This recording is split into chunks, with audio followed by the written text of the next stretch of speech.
Hello.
Hello.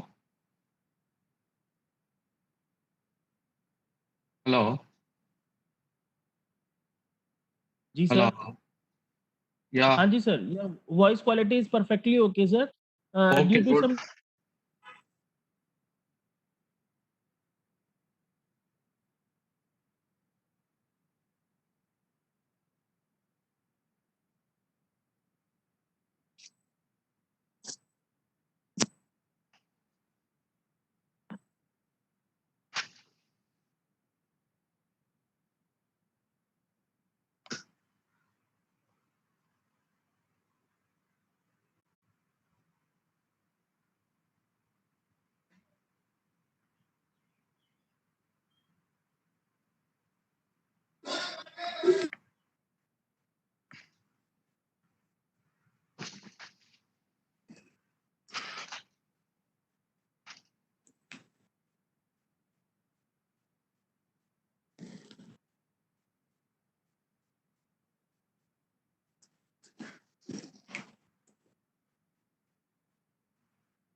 When are we starting? जी sir just for 2 minutes sir we are going to start sir Okay. Yeah.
Somehow Nitin sir has lost his connection, so we are trying to get his connection back. Wait for just for 2 or more minutes, sir. Request you all, please be patient. Yeah, but let's make sure, yeah, that we wrap up before 11:30 because Definitely, sir. Definitely, sir. Definitely.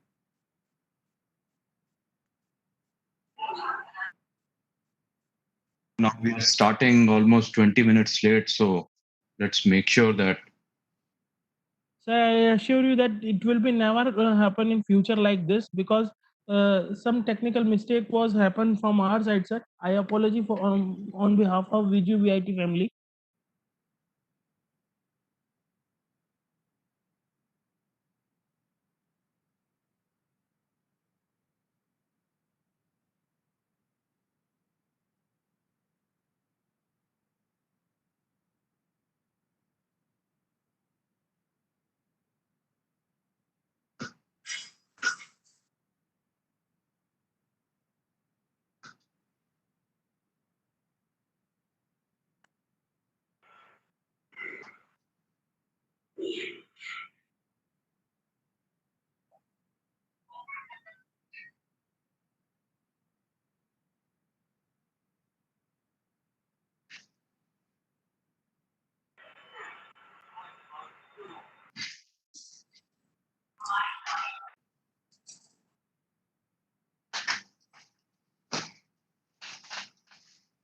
अंडी कथा भाजी वाटणे दे म्हणून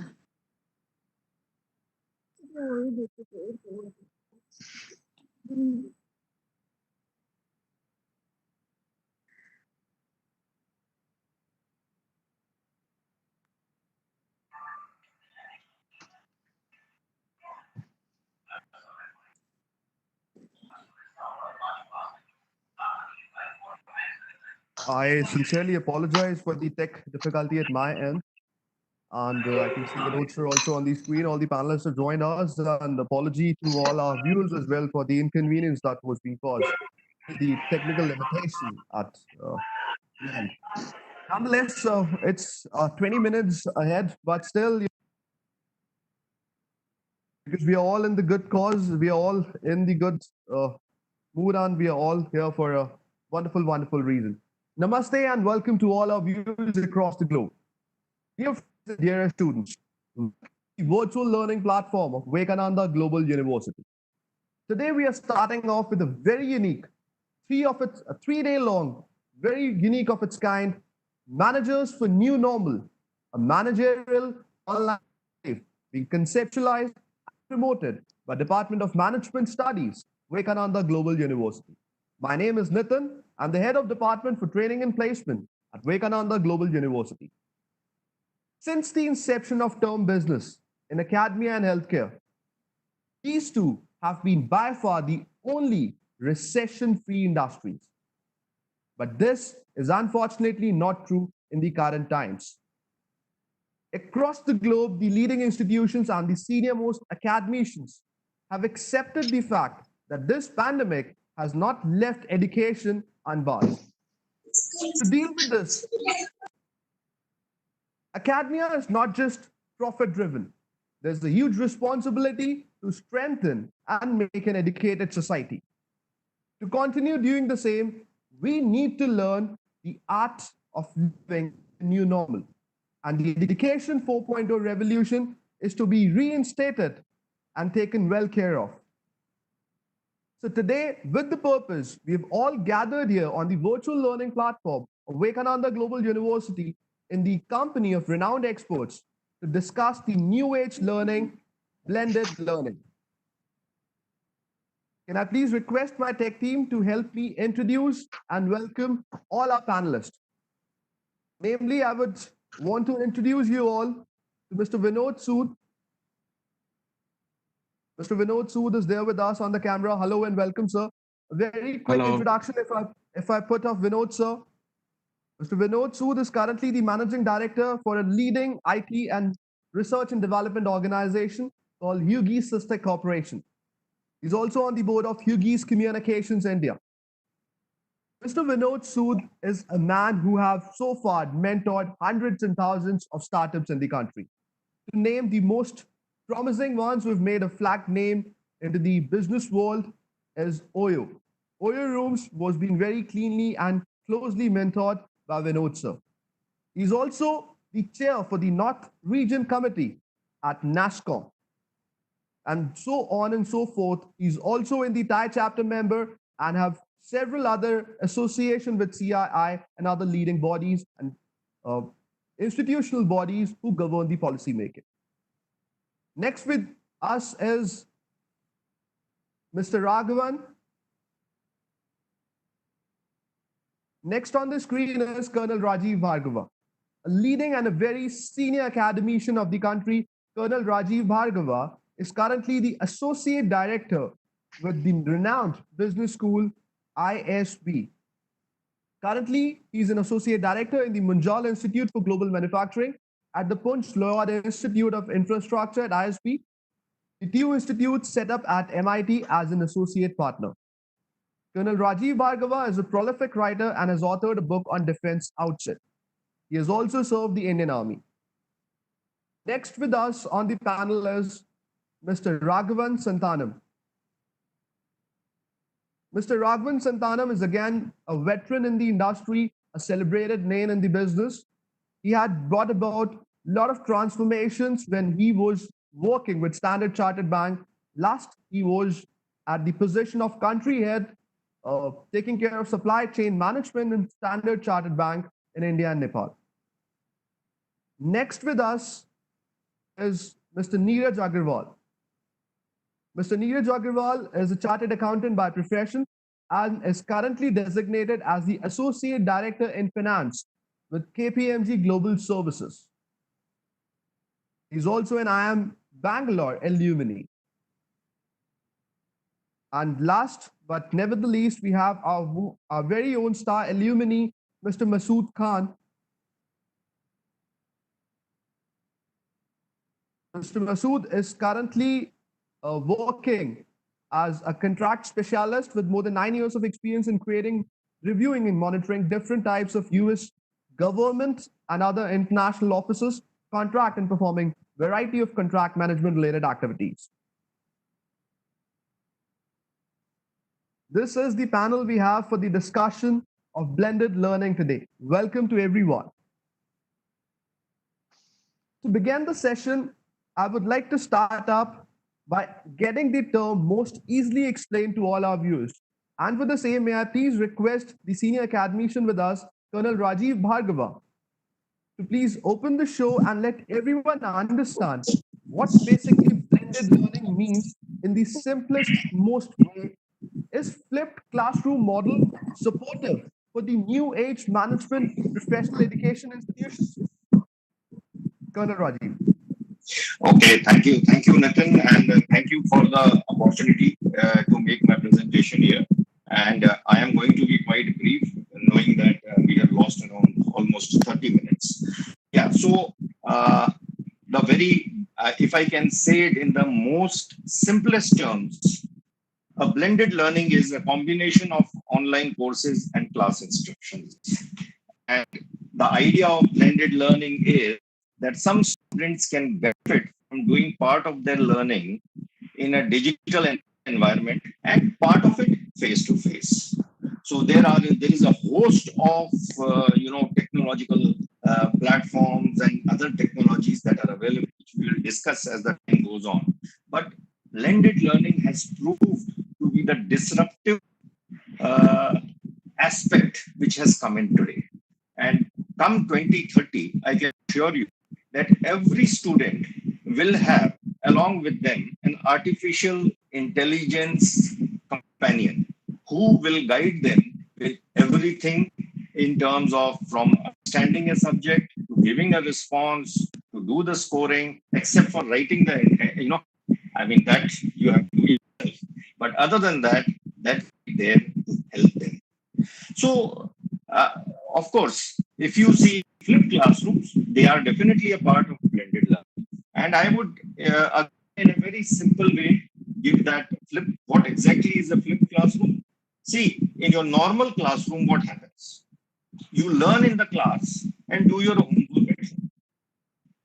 If I flip it, that is why the term flipped. If I flip it, what happens? You learn at home and do your homework in the class. I mean, I'm being very basic, but of course, you don't exactly do your homework in the class. But what happens is that you are able to, the teacher is able to give much more attention to the student in the class because the basic learning has been done at home. Now, how does the student does the basic learning at home? Very simple. The teacher prepares some media, some classrooms, class sessions on video or any other means possible. We have artificial intelligence, we have VR, we have AR. I mean, we have not yet reached that level. But going ahead, all these can combine to give a sort of presentation to the student who can learn while at home. I'll give you a very, very easy example. I was discussing with someone today. Suppose the manufacturing area, but I'm just saying a person who's doing finance has the biggest problem of understanding credit versus debit. What is to be credited, what is to be debited. No, and that is why they lose interest in accounting, in finance, in everything. So the simple solution is if the teacher can give out a very short video to the student to make them understand. You see, to every teacher can see what are the weak points of the class, and they can make a short video. That video that student is able to do at home, even while he is having his breakfast or lunch, for that matter, he understands that thing. Then he comes to the class, when he comes at the class, what happens is that the teacher may initially just quiz to understand how much the student has done. If the university has some advanced technology, then the teacher would already know that how much that student has worked on the LMS, because the LMS will be the ability as to how much that student has advanced, and so on. And so once the student has come, and after the quiz, he or she will work in a group or a cluster and get the, to do the homework or do a specific problem, and the teacher is able to pay attention individuals. So it has some very, this flipped learning has some very good advantages. See, the differentiation that I'm making between flipped learning and a flipped classroom, right? So this was all about flipped learning, but to support it, you need a flipped classroom. And that is nothing but a classroom which is not like where you sit, that there is a bencher and there is a front bencher. That may not be there. There may be clusters where students can, group around, and there may be availability of tools, digital tools of various hues and types, which help the student understand things better. So now, one question which comes is, what is the role of a teacher in this aspect at this stage? Obviously, the teacher at this stage is not just disseminating, he is becoming a leader, a sort of mentor for his students, because the teacher or he or she is able to give individual attention to the students. Flipped classroom otherwise is good, of course. I will very briefly give one or two disadvantages also. Firstly, of course, there is some amount of cost involved. It is costly. More important is that this flipped classroom model, there is a lot of data which is generated, and you need to be, in today's world, you have to be careful about the data. And the third, very simple thing, that it should appear to be unbiased. So what happens when you are doing certain sessions and all,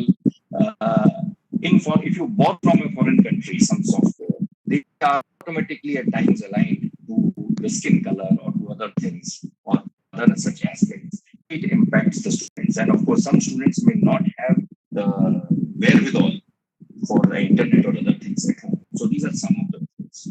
And I think I will just come to quickly to the aspect of say an MD, when students of MD colleges and schools who are there. See, the advantage is very good, and that is if we basically generally teach by case study methods. Now imagine the case study.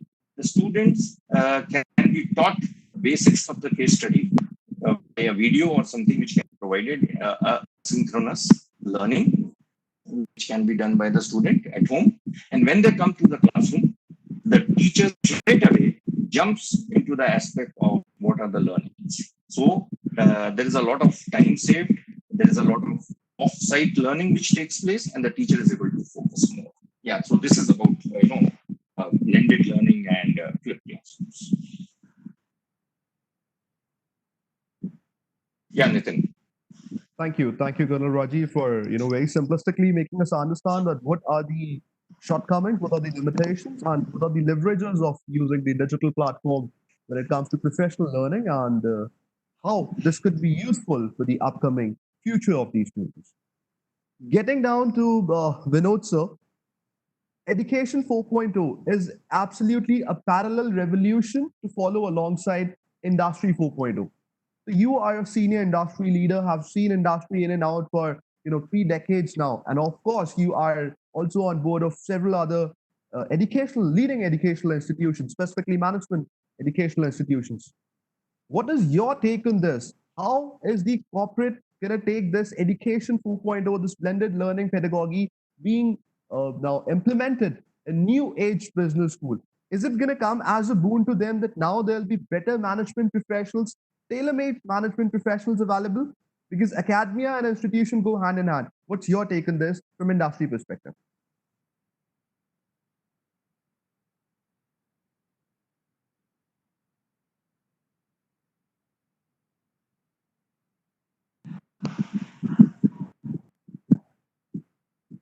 So, as we all talk about India's demographic dividend, that by 2030, India will have the largest working age population globally, expected to be almost 1 billion.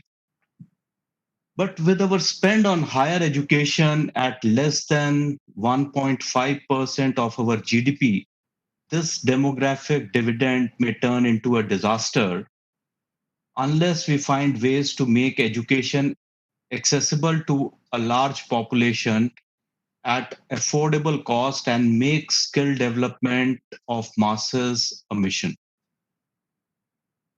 Various reports indicate that about 30 to 60% of the skills of the future do not exist within the workforce today. Jobs as we know them are rapidly changing. Technology is automating work at an unprecedented rate as artificial intelligence, sensors, and robotics become mainstream. The essence of this shift is simple but a big idea. The idea of job with all its protected artifacts like job levels, job title, and job description is starting to go away. So, if you see, the future of education and work is very rapidly converging. And as Colonel Bhargava mentioned, learning will need to extend through a professional's career with competency development and reskilling becoming a way of life and not a stage in life. Today, unlike the past, we don't study, then work, and then retire. We learn, work, and enjoy leisure throughout our lives. And this will be enabled through online learning. This mode of learning will be viable and available at every phase of work life. This also will take care of rapid shift in direction and technology disruption, which is happening. If you see, today the higher education system in India is constrained with issues like quality, affordability, capacity, and location. We have some very high quality institutions like IITs, IIMs, ISCs, and few universities. However, with predominantly on campus programs and a very high bar for admissions, they exclude a large number of potential achievers. Online education can change all that. It is at students' convenience at a fraction of cost of on campus degree programs because of the massive use of technology and this can be made accessible to a much larger group of students. Students in future will learn in groups and virtual classrooms, interacting with the best, not just in India, but across the globe. However, we need to take care about the perception of online learning in terms of value. Now, if we take university education, students benefit from university education in two main dimensions: the self-growth and professional development. For the first, the on-campus experience is the key. In fact, a good deal of self-growth happens outside of the formal curriculum through social and other engagements in an on-campus model. Any good university provides a rich campus environment for such growth.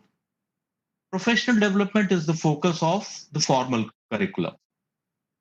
Here, online mode is very useful for quite a few types of learning, but even for professional development, attributes like teamwork, communication, ability, consensus building, etc., require physical presence. So, regular face to face, campus based education has an important role in the overall education of the student. So, what is needed is a combination which capitalizes on the benefits of each, resulting in democratizing and unbundling higher education, ensuring that we are ready to reap the benefits of graphic dividend. So, this is what I had to share, taking a broader perspective and also some inputs from the industry in terms of once students come out of the university, what is it that the industry is looking for and how continuous learning is going to be very, very critical. Thank you. Thank you, sir. Very well. A point being made to note here that continuous learning would be the future, and you have also talked about that the best side of this virtual learning is that students have an access to learn from the craftsmen of that particular specific domain. But value is what which is somehow at stake. Understanding Right. this in more details from Mr. Raghavana, we are leveraging digital into the new learning pedagogy. What are the benefits and what would be strongly missed for and by students? Taking you view on this with a special reference to the human values because teaching as a profession, the student-teacher relationship have a lot of human touch. What's your perspective, sir? Absolutely. First of all, delighted to be here in presence of such esteemed panelists like Mr. Vinod, Sood, and Bhargava. So first of all, congratulations to the Vivekananda University for coming up with this E-Conclave. So as you can see, I mean, Seth Godin in his book talks about pattern disruptor. I mean, all industries, whether it is the education industry, whether it is the banking industry, for a long time knew the advantages of the digital medium. However, all of them were reluctant or did not embrace it with the same enthusiasm.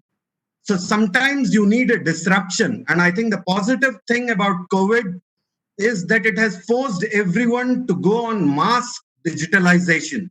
Take the education in schools. I mean, my kids go to the National Public School.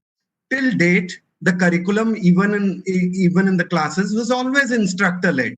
Take the MBA programs, whether it is the American top Ivy Leagues, although you could say that Harvard and MIT did take a lead and had programs like EDX and others. The fact is that the Indian MBA schools or even the American MBA schools are still predominantly instructor-led, ILT-led. So, that's the good part. So the benefit that I see is there is an opportunity in this for India. As also you see the globalization of education with a lot of Indian students wanting to study MBA abroad and things like that, could see now a downtrend. I mean, already the MBA schools in the US are reporting that admissions are down. And of course, Indian School of Business Hyderabad has shown the way what the current administration is talking about, that be vocal about local. And it is time for the education industry in India not to just look at India as a market. And now with the input of technology, it has just opened the market worldwide. You have an opportunity now to compete. And of course, Vinod Sood being here, he being from NASSCOM and others, he would tell you that it has never looked much more beautiful for the education industry. You look at the number of educational startups post-COVID. In March, 9 startups have obtained seed funding. So clearly, for the people who have the drive, the education sector does provide opportunity. To go into the benefits, I mean, clearly in the post-COVID era, if we think that everything is going to go back to normal after a few months, like going back into classrooms, that is not going to happen. I mean, and there is going to be now an element of digital forcefully, and in fact, a lot of students and their parents would probably embrace it from a safety point of view of health consciousness. You can also see that e-learning offers a lot of opportunities in terms of how people learn. As was pointed out by my earlier panelists, artificial intelligence has played a role in every industry. And if we think it is something of the future, I mean, we are sadly mistaken. The impact of it is already being felt. And in a country like India, of course, there are certain demerits which has also been pointed out. We have to be careful of how many people in India have access to the digital medium. And we just need to make sure that the divide between, whatever the Bharat and India doesn't get widened. But having said that, I mean, clearly e-learning provides an opportunity for students to learn at their pace. There is a personalized learning. I mean, there is now technology available that when you look at a screen, at what speed does the person's eyelid move, how he studies. Assessment, is something that India has always struggled with because different teachers have subjectivity, have bias. The benefit of an online medium is now that the assessment can be made scientific. Of course, there are online proctoring and you have to make sure that people do not cheat in an online exam, but there are methods of countering that. Of course, as far as skill upgradation is concerned, I mean, online provides an opportunity to quickly adapt and change. And that is something. And as far as educational institutions and higher education is concerned, definitely, clearly, there is you are going to see a much more focus then in moving away from a 2-year program to more, industry-specific programs. Clearly, as far as the demerits are concerned, clearly, there is an aspect of social isolation. I mean, there is a benefit of classroom where you have social interaction between students. So when you go into the online, it sort of leads you into different kinds of problems. Not everyone is able to adapt to it. And people's mental health and counseling is something that will need to come into education. And probably the teachers would have to interact more with students. Apart from that, of course, the online does have data issues, as Zoom has clearly pointed out, and of course they have been quick to rectify it, and I'm sure the cybersecurity and other things will be an important aspect in terms of education. So I don't see that as an issue. Of course, the other demerit is also about the e-learning definitely is more suited to certain areas of education. For instance, the medical education has been able to embrace the blended learning concept of both classroom and to get them, for instance, before a person goes for surgery, you're able to show them in an electronic medium what needs to be done and thing. Of course, other educations have been a little bit slow, as I mentioned. And right now, I mean, those are the things that offhand come to me. Of course, the other demerit is probably the accreditation and quality assurance, because clearly in the online medium, anyone can become an online institute or an online thing. And of course, whether it is the success of, Udemy, Coursera and others, clearly there is still a role for MBA institutes to play. Clearly there is still a role of universities. I think, of course, again, in accreditation, there are organizations like Creatrix and others who have gotten in some amount of parity in terms of accreditation. So those are the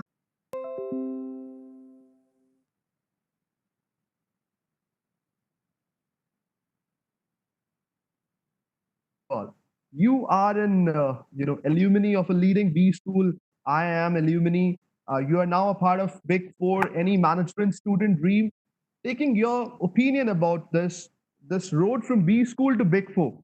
Is blended learning the new age learning, the changed teaching methodology going to make this road smooth?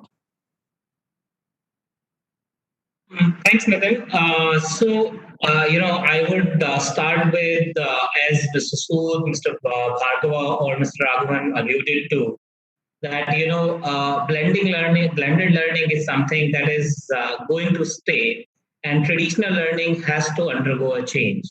Because now, as Mr. Raghavan just mentioned, that, we need a disruption for a change.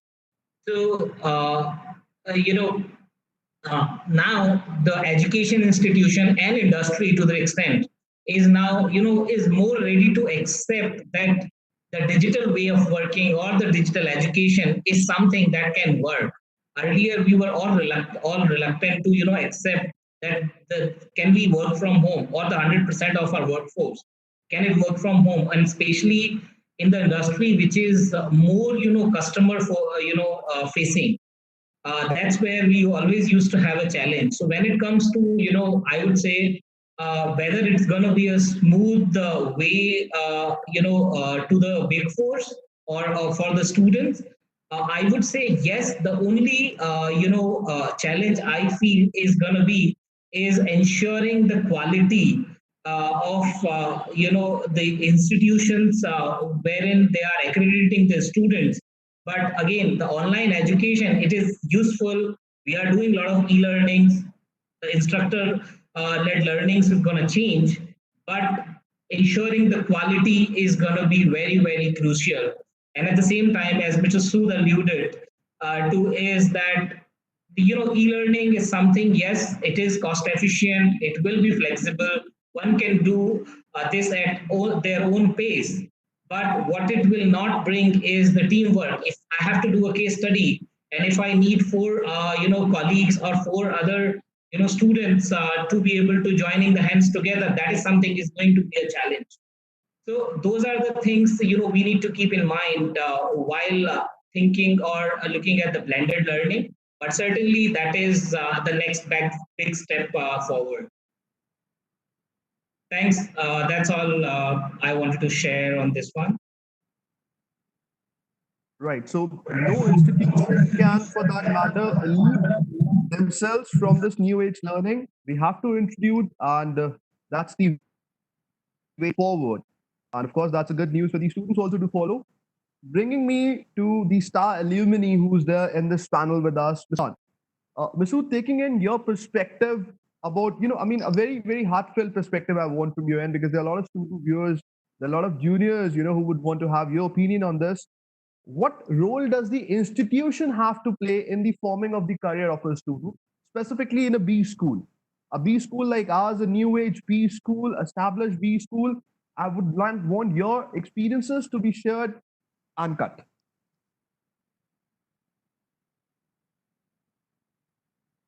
Sure. Thank you. Bye. Bye.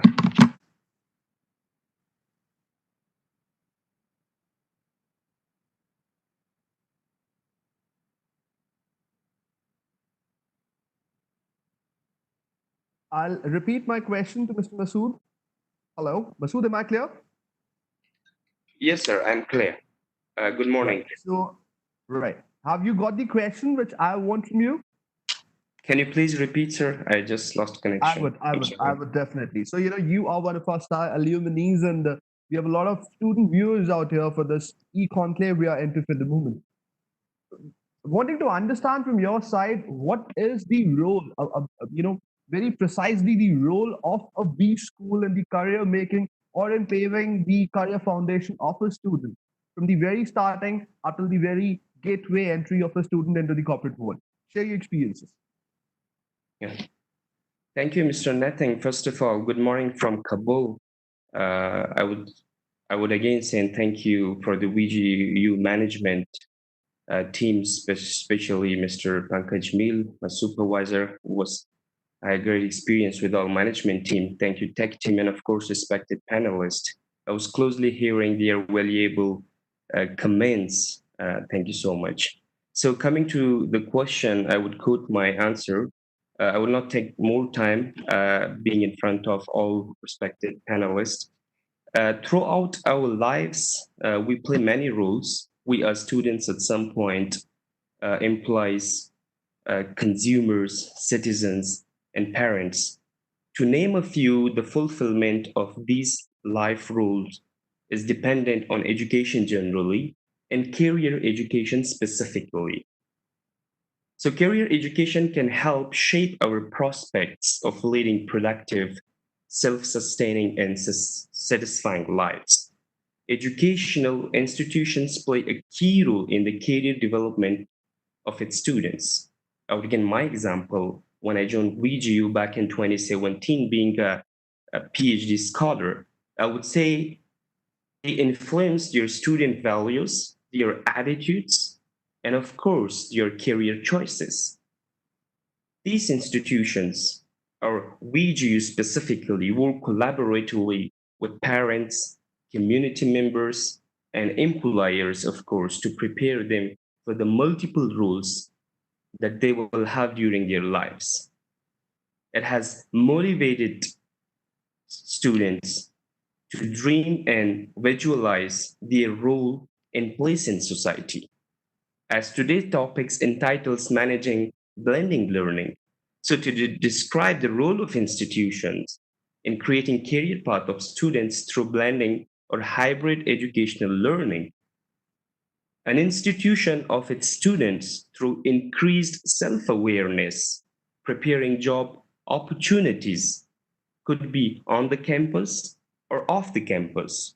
Introducing them for internship roles could be done through available blending learning models. We have 5 to 6 common models for blending learning model. So students can recognize that they have the potential to develop the skills necessary to realize their full possible.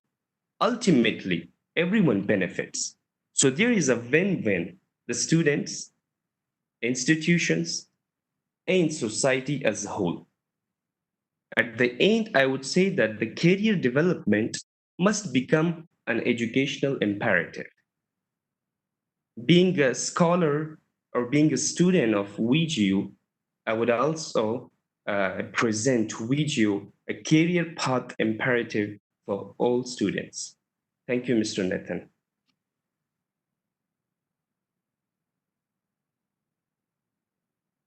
Right. Thank you. Thank you, Masood. It's so nice to see our own alumni doing so well in the respective domain of life and being successful with flying colors in terms of career as well. And it feels so proud, when an alumni acknowledges the contribution of the institution. And as you very well said that you would also want VGU to become an imperative, a catalyst for the career making, for paving in the strong career foundation for a student. And that is what is the role of any academic institution, specifically in the professional learning. Talking of professional learning, talking of new age learning, I would again want to come back to Rajiv Bhargava, sir. Rajiv, sir?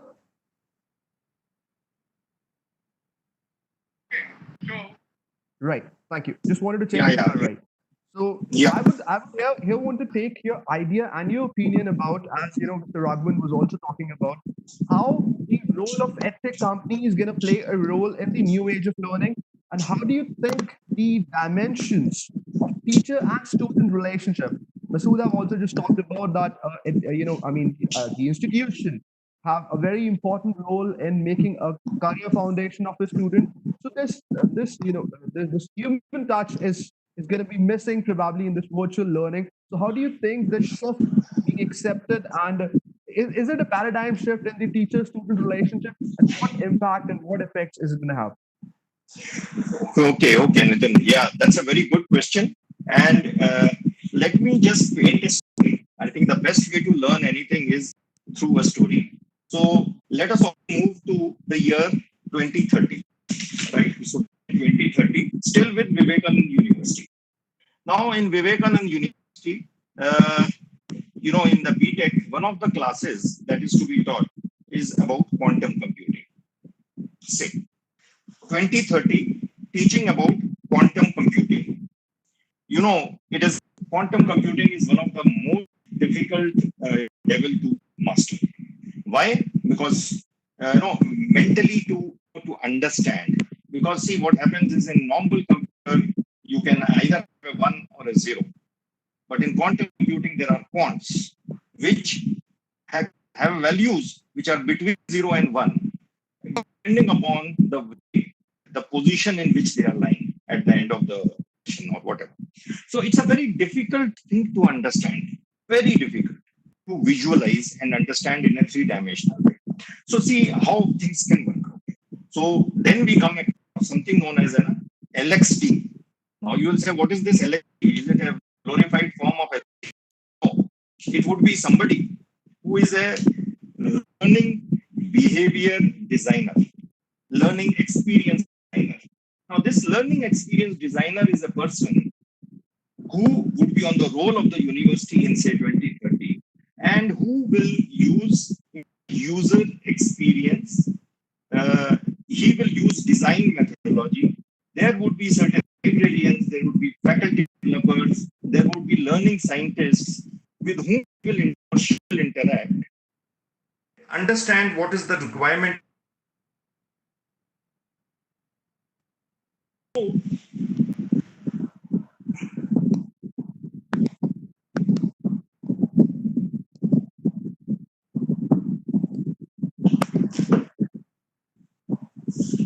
Sorry, I got lost. Am I back? Can you hear me? Absolutely. You're back now, sir. Right. Thank you. So now what happens? The LD or the learning developer, in collaboration with the faculty, will prepare a flipped course, which would be in a virtual learning environment. This flipped course would be made available to the student in two forms. I'm giving. One is on an adaptive learning platform, and the other would be through a AR or VR module. Augmented, for those who are not aware, it is augmented learning and virtual learning. So what happens in the adaptive learning platform, the student will be at home and use a platform like a Blackboard or Canvas, or there are a number of Indian things which have come up. He will understand the entire quantum computing, the way things work, based on a very, very clear video which this faculty has prepared in collaboration. I mean, rather, the LD has prepared in collaboration with the faculty. And after having done that person, while at the same time, the faculty is able to see as to how much this person is doing on the same LMS. He knows that, yeah, this person has been able to understand or not understand or achieve this much. Now, when this student comes to the classroom, the faculty just do, as I earlier said, do a quick quiz and understand where that person is. And then, based on the requirement, now comes in your AR and VR. So they would wear that AR VR device and would be able to see as to how that quant is moving and how the things are happening and to understand certain aspects. At the same time, they will, when they respond, the teacher would be using AI. You see, the AI, what it does, it removes all repetitive tasks for a faculty. Like even there are now AI available. One is Black Box or some such similar name in USA, where it does the complete evaluation of the student response and gives real-time answers as to what the student is done. Faculty is also not required to do that.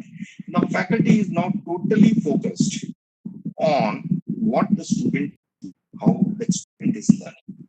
And see what happens if the student has a problem, he immediately or she immediately goes to the faculty explains, and there are other such devices which are available, or the few students could be put in clusters to make things understand. So I'm just painting a picture where a plethora of digital media and digital things and digital tools are available to explain a very complex mechanism to a student. So one thing which comes out as the question that you had, what would be, that's a very important question.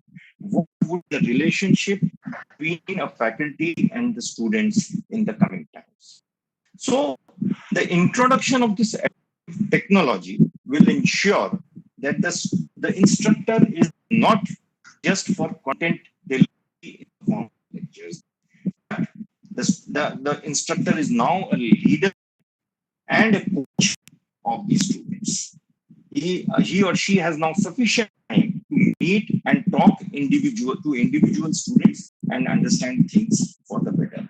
Now, as far as you say, corporate involvement is concerned, there is a huge scope because you see the AR, VR, the user experience designing, the aspect of the platforms which are required for the flipped courses, all are in collaboration with technology companies. In fact, there was a very good article about 15 days back which said that in coming days it may be possible that small universities will lose out and the big universities will collaborate with the likes of Google, Facebook, and other such big technology companies so that they do a combined study for teaching for all people and the smaller universities and all they slowly face. So there is that is one view. I don't say it is right, but this is one view which is there. So there is a lot of involvement, corporate involvement, which is going to take place in this. There is a lot of coaching. The faculty has to be now getting into a different role. He is not there to just deliver the lecture from 9 to say 11 and say thank you and move on. No, that doesn't work because that 9 to 11 learning is being done by the student at home. So this is a very, very exciting scenario that I have painted, and I can assure you that learning is going to be disrupted like never before, and things are going to improve. Thank you. Thank you, sir, for very interestingly bringing in everyone's notice and, with all the optimism that in 2030, how VGU would be leading with, rightfully adapted the new learning methodology and taking best care of its students. And, you have also pointed in that the learning experience designer and the behavior designers will also have a key role to ensure the right chord between the student and the teacher. And you've also, very well pointed out the future would be ruled out by the AR VR technology, the world of 5G, not 5G, rather 10G, with no data limitations, and Blu-ray quality video will be possible in online engagement as well. That is going to make comprehensive learning possible. Bringing me to Vinod, Sood, sir. Sir, any management institution is a gateway to the corporate world. And that is, of course, the most highlighted thing for a student to understand that what is in there for me for my future prospect. Taking your opinion in the future world, this post-pandemic, when things get back to normal or we adapt to the new normal, what is in there for these students to to do in themselves for increasing their employability quotient, and how do they well prepare themselves for the future challenges to come? Okay, so Nitin, I will again take the industry perspective. Today, we often hear that only 20 to 25% of the students who graduate from our engineering or management colleges are employable. Now, if you look at any organization, there are basically four roles: an individual contributor, then there is a supervisory role, graduating to managerial, and then you get into leadership roles. And I don't have to really go into details. These terms are self-explanatory. And as one moves up, you need to basically add additional competencies.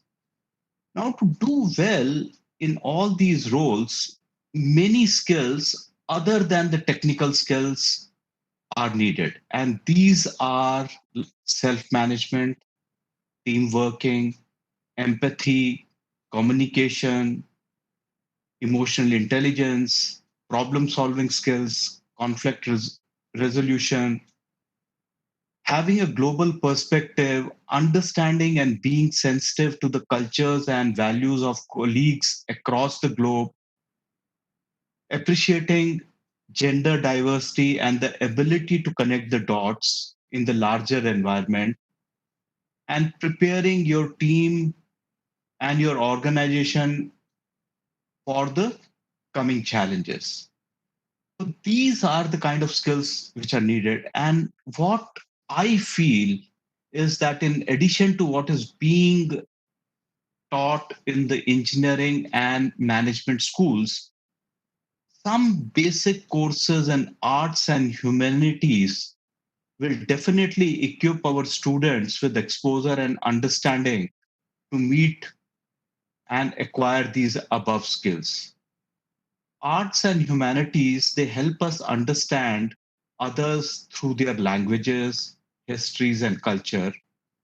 They help build skills in writing and critical reading and encourage us to think creatively.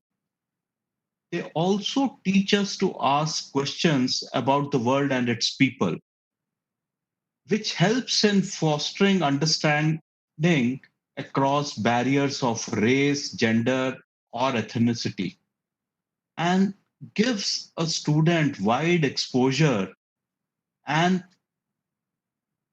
basically have him or her look at ideas that normally may have not crossed our minds.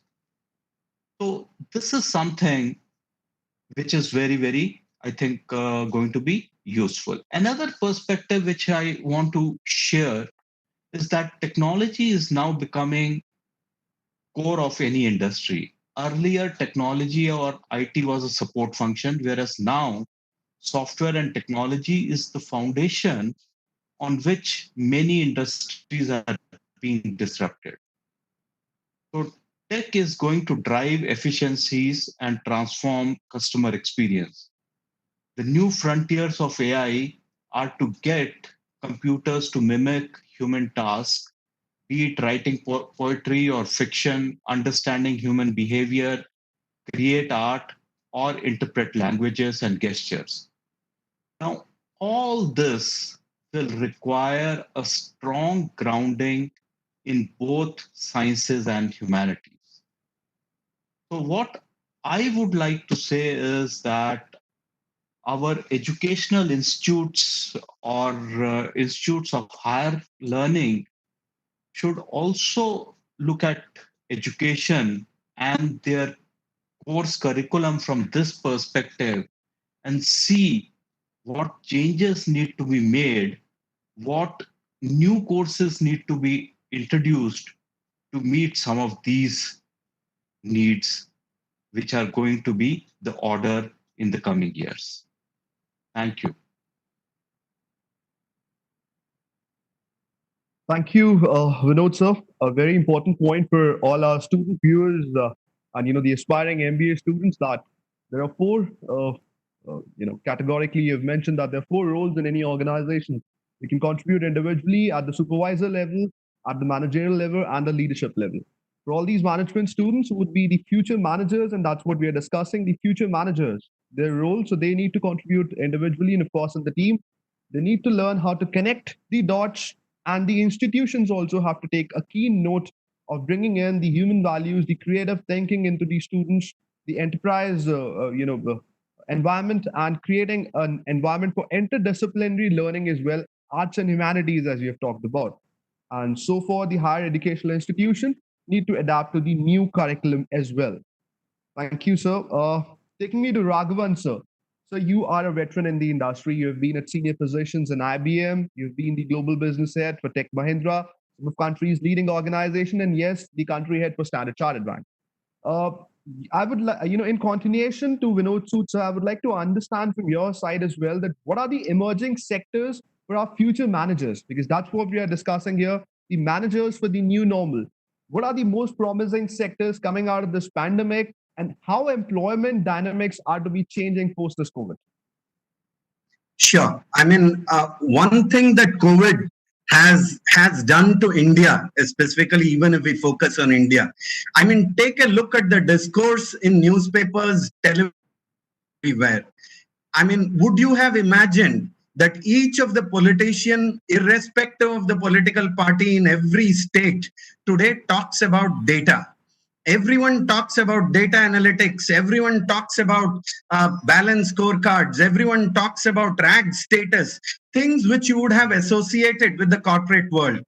So clearly, the area of data is becoming more and more important, whether it is healthcare, whether it is education, whether it is, defense.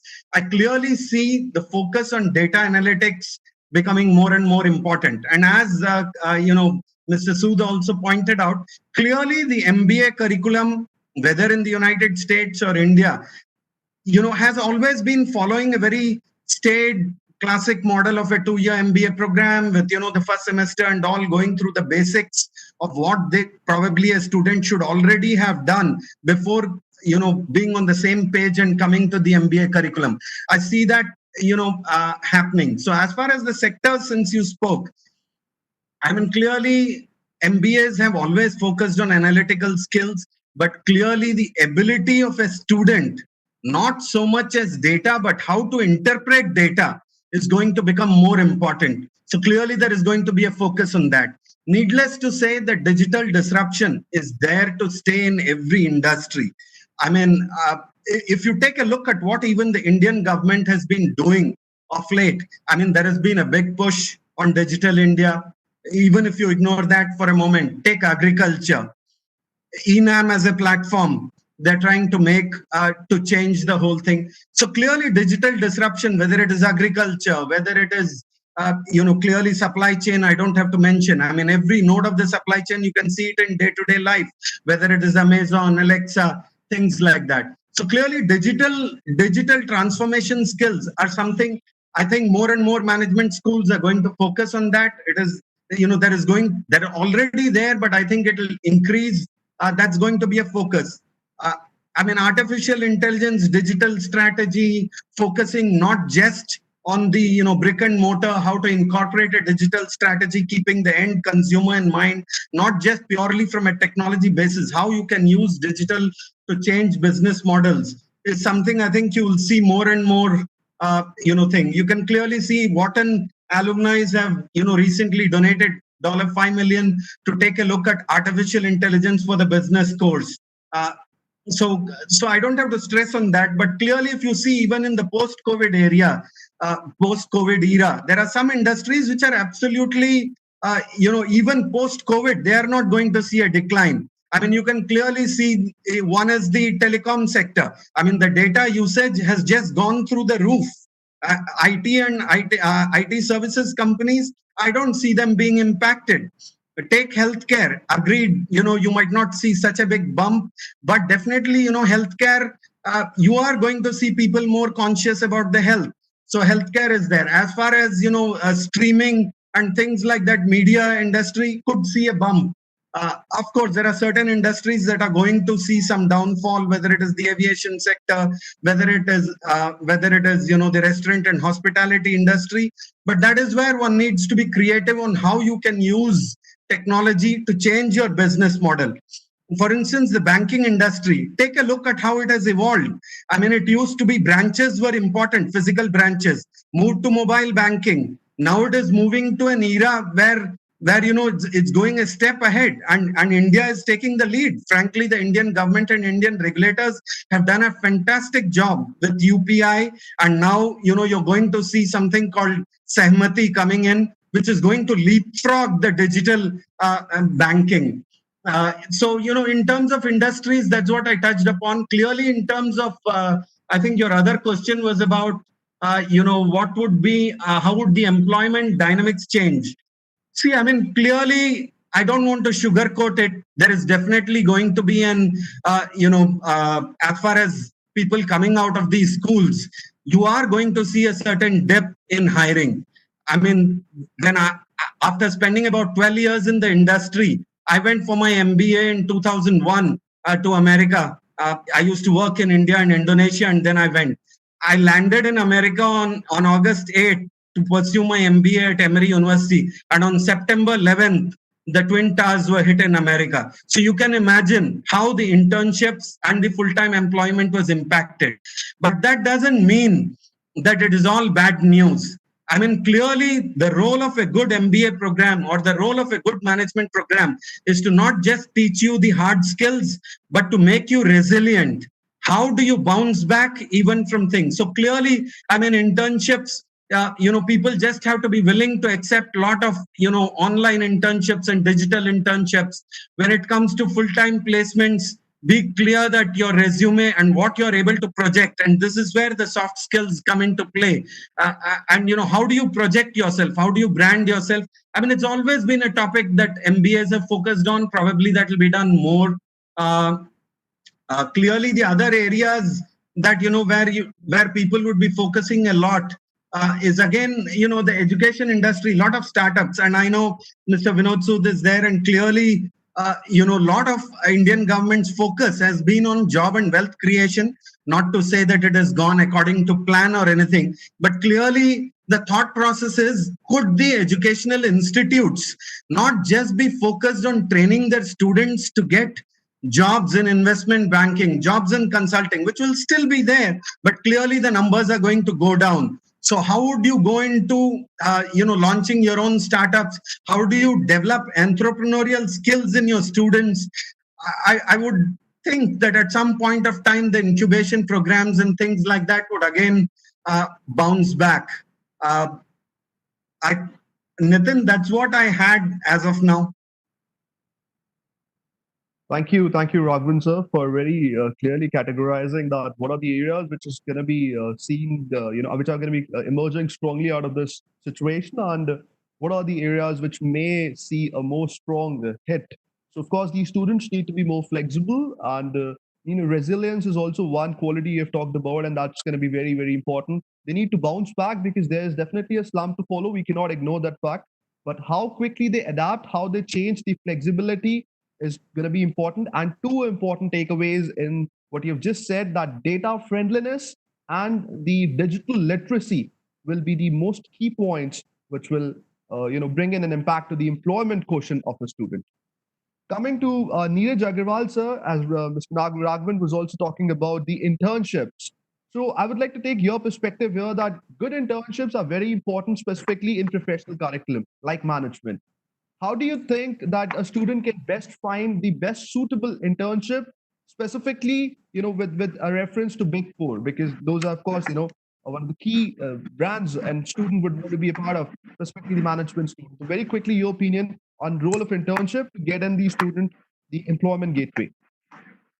Okay, so basically, as other panelists have been alluding towards, see, the organizations are looking for the people who are independently able to work and are ready to take the accountability of things. And agile working is something in the new era is going to be one of the key things which will be looked at, because you will be working virtually at least for a certain foreseeable future. So you have to be agile. You can't be dependent on a lot of other things which are not going to be feasible.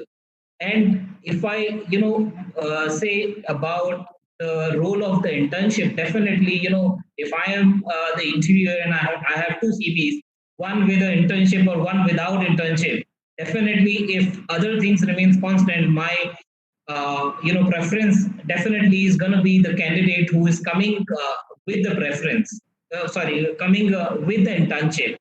But how do we find the good fit in terms of the good internship? I would say, here it's very subjective, and one need to look at what they are interested into.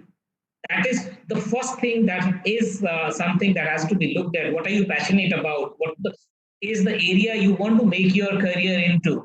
That is one thing, and accordingly you will go and look for the internship, be it Big Four or otherwise, right? But as a Big Four, the things which we look at is definitely, one is the technical or the functional skills which the people need to possess. But as a starting point of the career during the internship, the key thing is the attitude and the behavior, other behavioral skills, and the topmost becomes the communication. And in the new era, it is the agility. I mean, as I said previously, so that is something the students or the prospective candidates need to be mindful of. And then there may be certain time in your internship or in your career wherein you may have started with with your mindset that, okay, I am, let's say, interested into the consulting field, or this was, I wanted to do ABC task.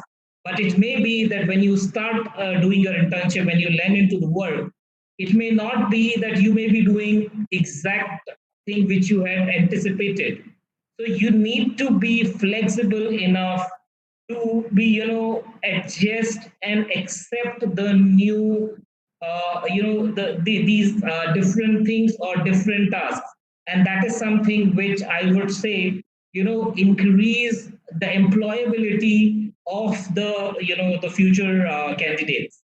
That is something I would talk about. And again, another thing I would say in the new era, as we were talking about education 4.0, or the industry 4.0, the robotics, the AI, or the smart systems, that is something is gonna be the next big thing, or it is the big thing today even. So that is where the people should be looking at, as one of the key area wherein they can think of building their career or the internship. Thanks. Thank you. Thank you so much, Mr. Niraj. Very rightfully said that passion is going to be the most important factor which will disintegrate or which will keep out a possible employer, candidate into a not so possible candidate, getting them into a sack of yes pile and no pile. Passion in the student would definitely play an important role, because that's what any industry would be looking for in the tough times ahead. Because one who can contribute heartfully will definitely be able to contribute the best. Uh, because we have time limitations, and our panelists also have their other, occupancies and commitments. We would want to come down to the last phase of this discussion, wherein we'll take a couple of live questions from YouTube, Facebook live platforms, and that's how we'll come down to an end of the discussion. First question is coming up from YouTube live platform. The question is from Mr. Vinod Sood. Here, the viewer wants to understand that what is the role of entrepreneurship, because you are a mentor to a lot of young startups and a lot of successful entrepreneurs, sir. So what is in there for institutions to imbibe in the student the entrepreneurial quality, the enterprise quality, and is that gonna make the student into a potential a candidate as well? So merging in these both into one question. Is being asked pretty often nowadays that given the crisis we are in, given the very, very challenging times we are in, is entrepreneurship something which students or somebody who wants to start on their own should pursue? And how I respond is by quoting Charles Dickens, that it's the worst of times, it's the best of times. So yes, absolutely, it's a very, very bad time. The crisis which we are facing is something which the world has never seen in terms of the impact and intensity. But then, like every crisis presents opportunities. And from that perspective, if you look at it, there are a number of opportunities, a number of problems which are being presented in front of the humanity, which need to be solved. And who other than an entrepreneur is best suited to solve these problems? So, from that perspective, it's a great time to start something on your own, but it also should not be that you are starting just for the sake of being an entrepreneur or reading some of the success stories of entrepreneurs in the media. Because in the media, what happens is of the 100 ideas or of the 100 startups which get formed, the one which is successful gets written about in the media, but the 90 others who did not make it is not talked about. So what I'm trying to say is that yes, in terms of the opportunity, there is a huge opportunity. There are great number of problems which need to be solved, but one has to be very clear that what is it that you are trying to solve? What is a product or a solution you are trying to build for which there is a need? There are customers who are going to be willing to be paying for that service or that solution. So that is what my response will be in terms of some of the attributes.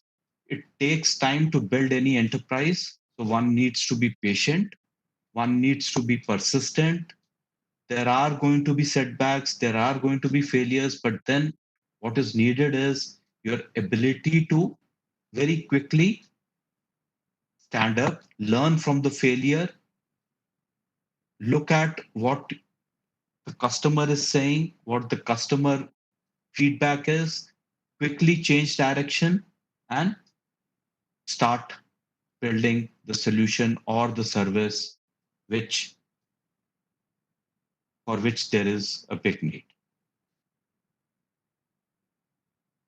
True, sir. Building an enterprise definitely takes a lot of patience and time, but very rightfully made to note from your side that entrepreneurial skills definitely will lead to a more employment productive scenario for students.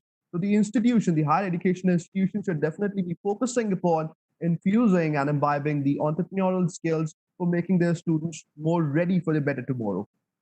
Coming down to next question. Next question is for our panelist, Rajiv Bhargava, sir. Colonel Bhargava, I'll club in because we have limitation of time. I'll club in two important queries, one coming up from Facebook Live, one coming up from YouTube Live. Someone wants to understand, Mr. Mukunananda, that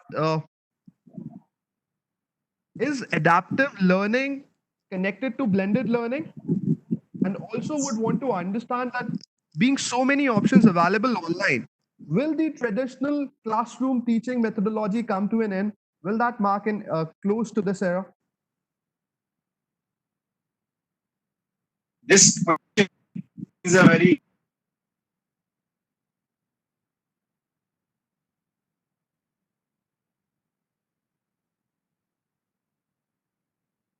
Sir, your voice is not coming, please.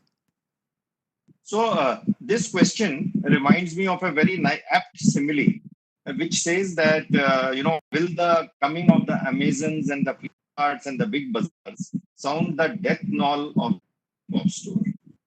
I think that answers your question yourself. Such things never go. Whatever one may, we are humans, and ultimately are known for our groups, our teams. So we will be together. All these tools that we are talking about, all the methods that we are talking about are for ease of learning. But at the end of the day, one has to, be interactive with the teacher in some way or the other. Now, as far as the other part of the question was not very clear, that adaptive learning and what did he mention? Can you just repeat? Is adaptive learning a part of blended learning, and also with this 4G, is it possible? Yeah, of course. See, what happens, adaptive learning is nothing but the platforms that are available for students one of the things in that is one of the platforms that are available to students to learn from, right? And what happens is in adaptive learning, there is an element of digital inputs by the student, by the faculty, and there is an understanding faculty of how fast, how everything, how the student is learning. So any of you, of course, these are very costly platforms which people have to bring in. And so this is a very integral component of blended learning. Learning, as I said, involves learning at home certain portions so that when you come to class, you are able to spend more time with the teacher rather than the teacher teaching everyone together. So obviously they are they are interlinked with each other. That is how it is. Thank you. Very interesting question coming in from the viewer side for Masood, our alumni. So, Masood, if you're here, I would like to take your inputs very quickly on the subject and the importance of projects, and of course, the need of higher education, professional education courses like MBA for a better employment possibility of any student. For all the graduates, this question is coming up. Masood, if you can please respond to this question, Mr. Masood. Sure, sir. Sure, Mr. Nitin. For the time constraints, time limitations, I would quote both questions into one answer. So this statement contains two questions. I would like to provide one answer which will cover both questions. First, in order to remain attractive in today's competitive business industry, it is important to find an age who were your fellow candidates. One of the best ways to have a postgraduate qualification to one's names under his or her designate or title is pursuing a master postgraduate. So there are many ways in which MBA education course will help to provide employment opportunities in the market. A master education gives many opportunities. I will code them, or I will describe them in few categorization. The first one, that MBA gave an opportunity to have transferable skills, to achieve transferable skills. Having those skills will help you or a student throughout the rest of their career. So today we will find an increasing number of MBAs worldwide working for different sectors. The sectors are tech departments, healthcare, consumer goods, government, non-profits, organizations, and many other industries. Following to transferable skills, it provides a better chances of career success. An MBA or a master education achiever will show you to take your career seriously. Employers outside there will see that MBA students or master student is a serious candidate when it comes to a job offer and promotion.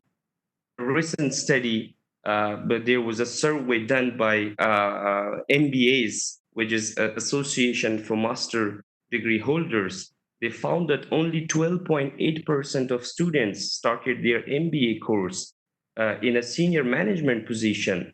In months following to that graduation, a third of all students were working in senior management roles. It's a good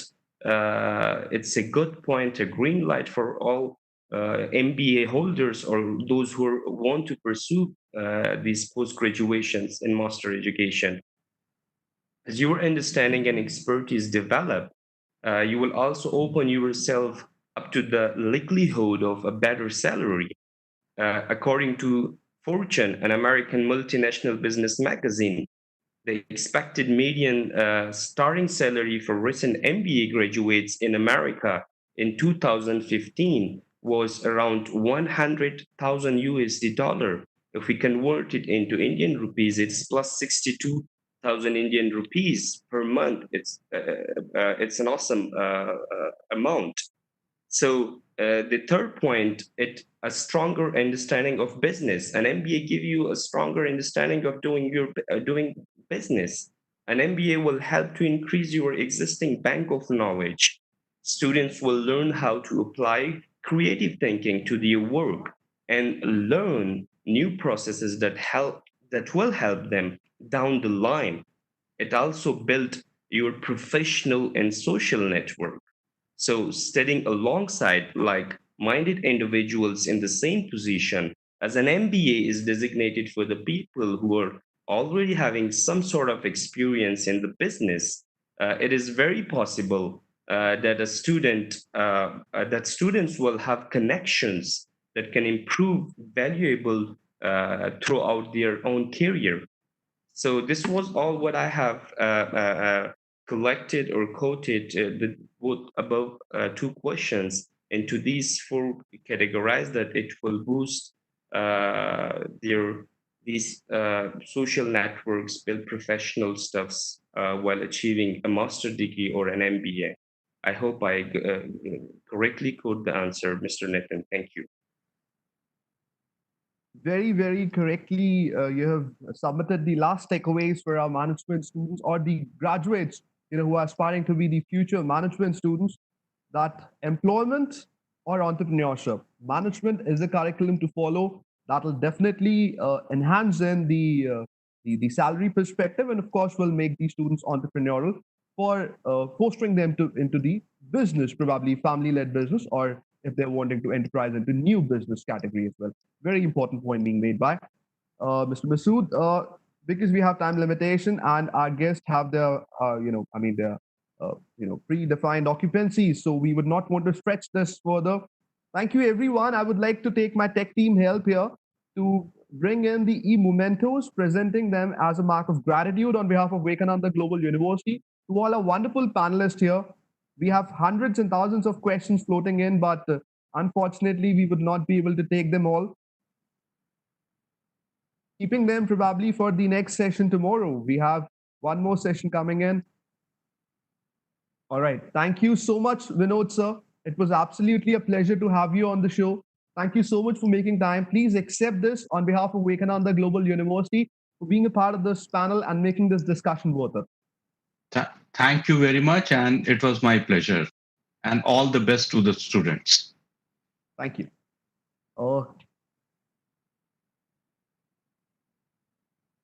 Presenting the next e-memento, Colonel Rajiv Bhargava, sir. So thank you so much for keeping the flag high and keeping in the thoughts very strong on behalf of one big academic community here and making us all understand what is the new age learning and how would we be able to best sustain in the post-COVID times. Thank you so much, sir, for accepting our humble invitation and being a part of it. Thank you so much, sir. It was a privilege having you. Thank you very much. And also thank my esteemed panelists. It was a very interesting hearing from all of you. And I wish all the best to your university in the coming years. And may 2030 be as, as technically advanced as one thing. Definitely take that as a compliment. 2030, we would be in a better shape for sure. Thank you so much, Raghavan, sir, for accepting our invite and being a part of the show. It was absolutely a delight to have your close insights and very interesting facts that you brought about, in a merged perspective of academia and institution. Thank you so much, Raghavan, sir. Please accept this e-memento as a token of gratitude.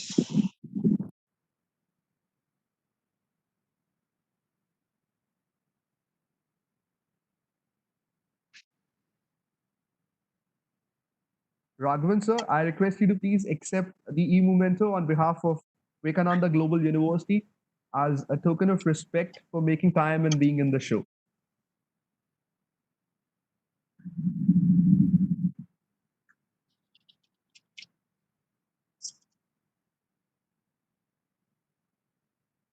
Dipanshu, sir, kindly help unmute Raghavan, sir.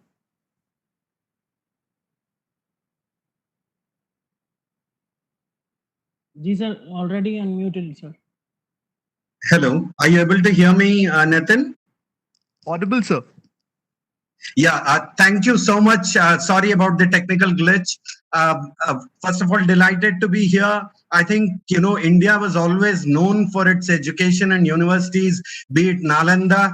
So your university has the name of Swami Vivekananda.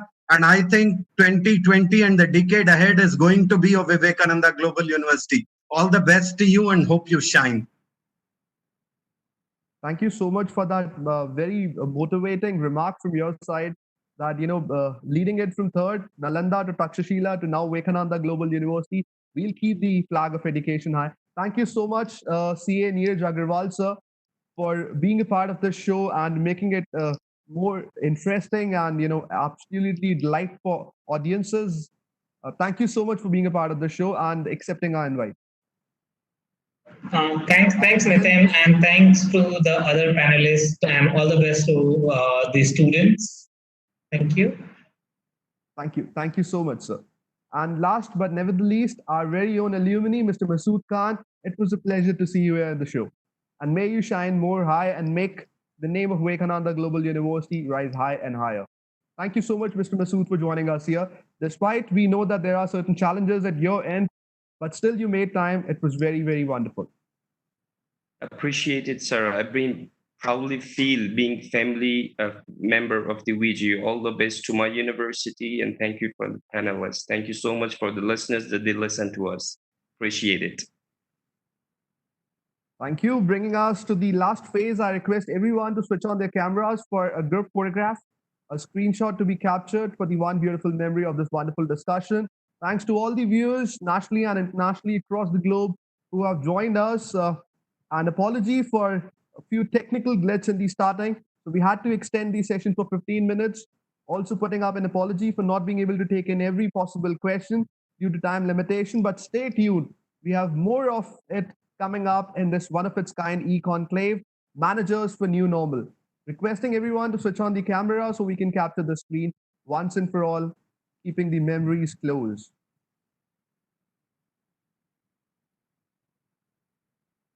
And definitely the much credits and the much thanks to the team of management, the Department of Management Studies being led under the able leadership of Dr. Praveen Chaudhary sir and Dr. Manisha Chaudhary ma'am for making this possible, making this big event possible, helping us get some wonderful panelists on board, thousands of views across the globe.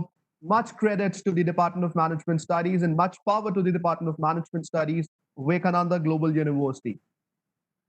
Capturing this beautiful, beautiful screen for years to come as a token of memory. Stay tuned. We have a lot more coming up tomorrow and day after.